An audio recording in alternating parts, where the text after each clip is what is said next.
Bienvenido una semana más a Magia Estudio Te Enseña. Aquí estamos de nuevo y esta vez en un día muy especial porque es para celebrar nuestros 500 primeros suscriptores. Es una alegría, es la leche. De hecho ya somos más de 500 en esta comunidad que yo quiero que siga creciendo y que siga creciendo sobre todo gracias a tus aportaciones y a tus comentarios. Así que no olvides pedirme todo lo que quieras para que creas que el canal mejore y ayudar a que esto cada día sea más chulo y más de todos. Además, te quiero comentar otra cosa. El próximo sábado, día 29, aquí en Magia Studio tenemos un taller. Voy a dar mi taller de guión, que es de guión y de presentación en la magia. En el taller, que van a ser 3 horas de hablar y de magia y de hacer juegos, vamos a ver algunos de los aspectos que ya tratamos en el canal y otra grandísima variedad de cosas relativas a la presentación en la magia, que para mí es el aspecto primordial, sobre todo en mi trabajo. Yo creo que es, como mínimo, es un 50% de lo que hacemos y vamos a intentar ver en profundidad todo lo que se nos ocurra sobre guión. De hecho, ya tengo ahí preparado todo lo que vamos a trabajar y me resulta hasta abrumador a mí. Te espero el día 29 aquí en Magia Studio. Me puedes llamar al 914-481083, al mail, YouTube, cualquier sistema de comunicación con nosotros para reservar plaza, que hay poquitas y van volando. Y ahora vamos al tema. Para celebrar los 500 suscriptores, lo que voy a hacer es contestar algunas de las preguntas que me hacéis siempre al pie de los vídeos del canal. Y yo os invito a que me sigáis haciendo preguntas más adelante para ir contestando en vídeos siguientes cada cierto tiempo. Los que veáis que no os contesté, algunos es porque la estoy dejando para algún Magia Studio Te Contesta posterior y otros porque probablemente voy a dedicar algún vídeo completo al tema que planteáis y entonces lo dejo un poco en stand-by para ya cogerlo con la enjundia. Vamos a la primera pregunta. Rubí Fernández, Douglas Castellón y Claudio Muñoz me hacen una pregunta muy similar y es sobre el personaje. Una parte es cómo resultar natural a la hora de presentar magia en público y otra es un poco sobre la construcción del personaje escénico que queremos dar. Yo aquí tengo una visión personal muy definida, pero hay que estar abierto a todas las demás. De hecho, hay muchos magos que trabajan con un personaje escrito fuera, desde el exterior, que de hecho se analizan tal y como se crearía un personaje para una obra de teatro, para una película o para una novela, escribiendo y detallando al máximo todas sus características. Una vía de trabajo muy interesante, que es, por ejemplo, yo quiero que mi personaje sea un taur. Pues voy a plantear un poco las vivencias, voy a plantearme un poco cuáles son sus señas de identidad. Y voy a intentar trabajar en un personaje teatral que transmita esta idea. Hay grandes ejemplos de magos que utilizan un personaje ficticio muy definido. Por ejemplo, Charlie Fry en Magia de Cerca, que es a lo que voy a referirme, sobre todo porque en escena hay obras teatrales más compactas que se manejan por otras líneas. Es un personaje como de circo y él está trabajado de tal manera que todos los gestos acompañan a ese personaje. Si eres bueno en teatro, si consigues que un número tematizado funcione así, es una buena idea para trabajar. Sin embargo, no es la mía. Yo creo en un personaje más naturalista.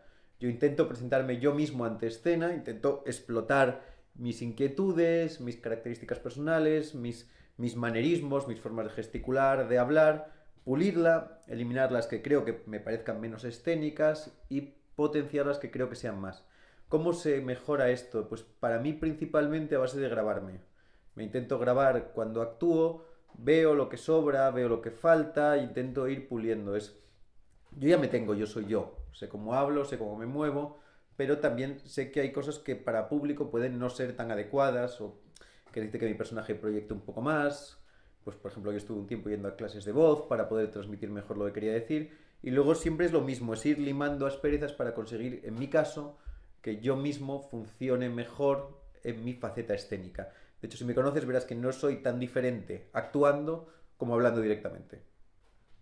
Sara Rodríguez, un saludo Sara, me pregunta por libros de presentación y de guión que no sean necesariamente de magia. Hay un montón, tanto en magia como fuera, hay un montón de libros de guión. De hecho, en cualquier biblioteca podéis encontrar los grandes clásicos, sobre todo de guión cinematográfico. De cómic también hay muy interesantes y hay varios sobre escribir novelas. Pero no quiero ir a eso porque es un estudio muy lento al que tenéis que dedicar cada uno vuestro tiempo. Y es algo que seguro que a poco que veáis indagaréis y encontraréis los grandes clásicos de esas materias. Yo lo que quiero es dedicarme a otro aspecto un poco distinto. Yo soy muy fan del cómic, soy muy fan de la novela, me gusta mucho el cine y me gustan mucho los videojuegos. Mi manera de estudiar el guión generalmente suele ser externa. No tanto en estudios teóricos, que sí que los leo bastante, pero porque me gusta leer y entonces ya disfruto de la propia lectura del estudio, pero me gusta analizar obras ya hechas. Me gusta ver magos, entender cómo hablan. Cuanto más ves, más fluye eso en tu cabeza y más entiendes. Hay que descubrir los cómics. Para mí los cómics son una manera fantástica de narración porque dosifican muy bien la información en viñetas y se entiende muy bien un guión que utiliza una parte visual y una parte textual. Para mí es básico. Yo soy muy fan del cómic europeo y de hecho es una gran influencia tanto en mi imagen como en mi forma de hablar.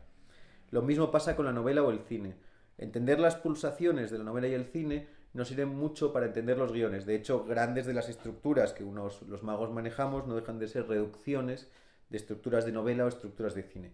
Yo lo que recomiendo siempre en este caso es que uno vea todas las formas narrativas posibles sin intentar tampoco coger lápiz y papel y tomar notas, sino empapándose de ello y dejando que eso poco a poco vaya influyéndonos y creando desde dentro. Y luego trabajar ya con ese pozo en la cabeza. Suena como una cosa muy abstracta y muy esotérica, pero para mí ese pozo que deja la observación constante nos ayuda a escribir mejores guiones.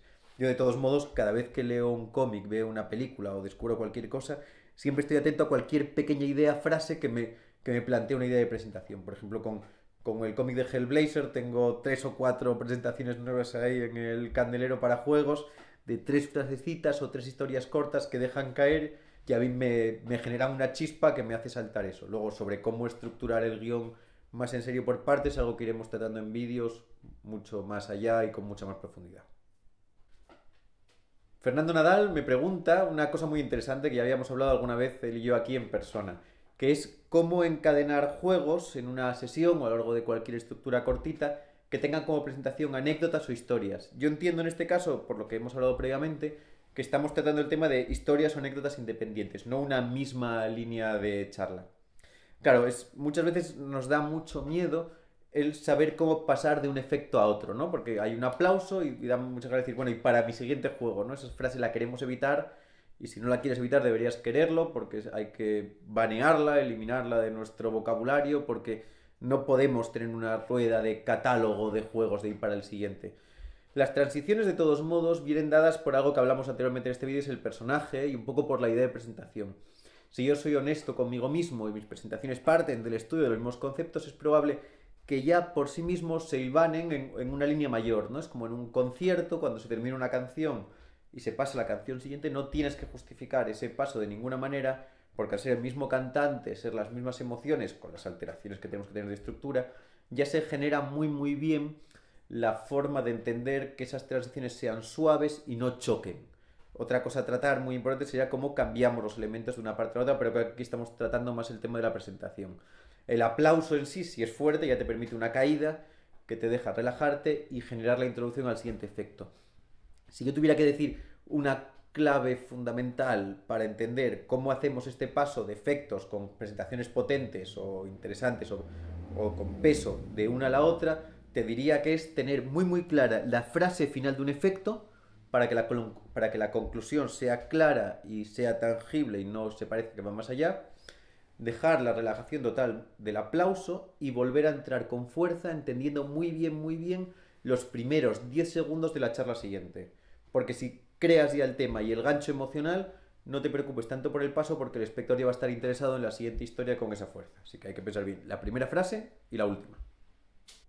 Chelo me pregunta cómo montar una rutina, cómo elegir los juegos y elegir el orden.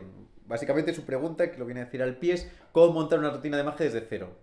Yo primero no entiendo muy bien, salvo en algunos conceptos, para tratarlo un poco aquí, el concepto de rutina, ¿no? Porque nosotros trabajamos o en juegos o ya intento trabajar más en espectáculos, en estructuras mayores.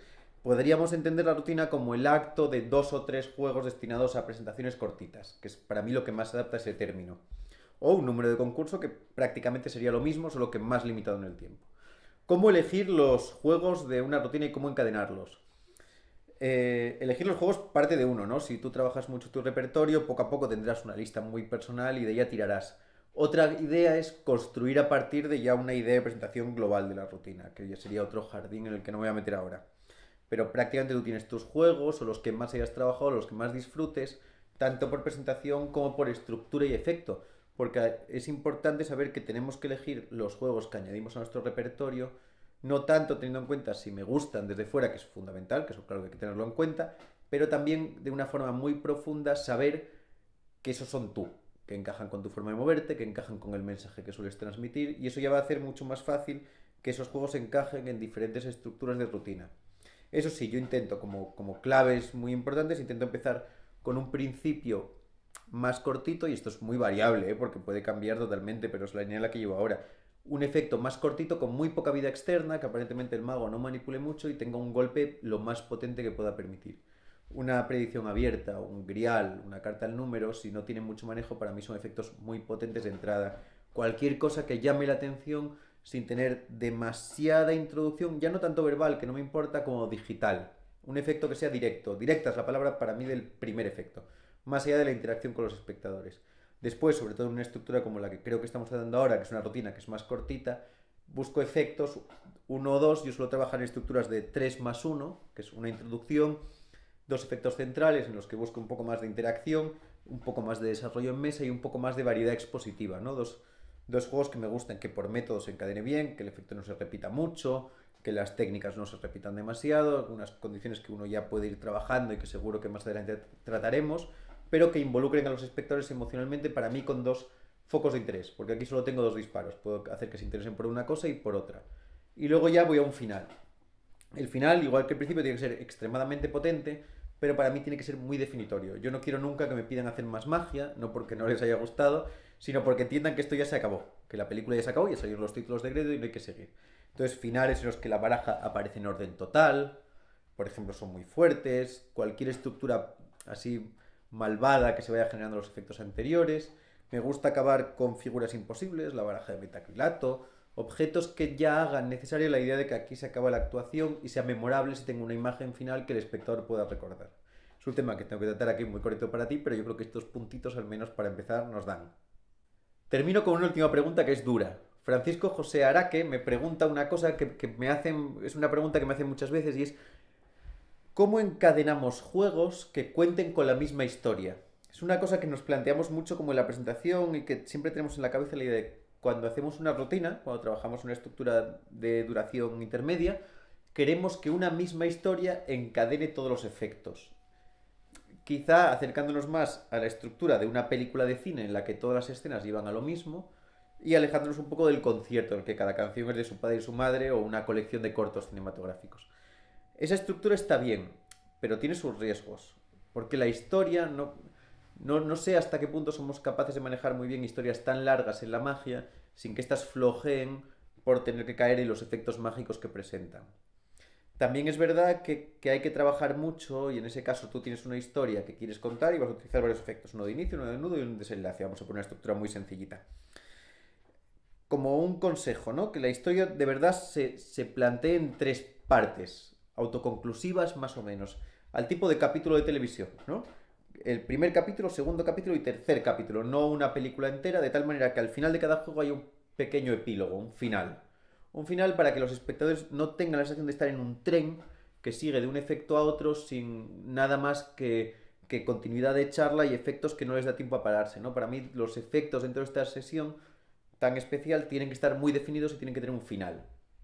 De tal manera que yo empiezo a contar la historia, imagínate que voy a contar una historia muy simplona, ¿no? De 3 señores que entran en un castillo, ¿no? Y el primer juego va a adelantar en el castillo. Papá, termino y los 3 señores fueron capaces de entrar en el castillo. Final, aplauso y fin del capítulo 1. Pasamos al siguiente capítulo y ahí la historia empieza de cero, pero con el background adquirido del anterior. Entonces voy y les digo pero queréis saber lo que pasa dentro del castillo, os lo voy a explicar.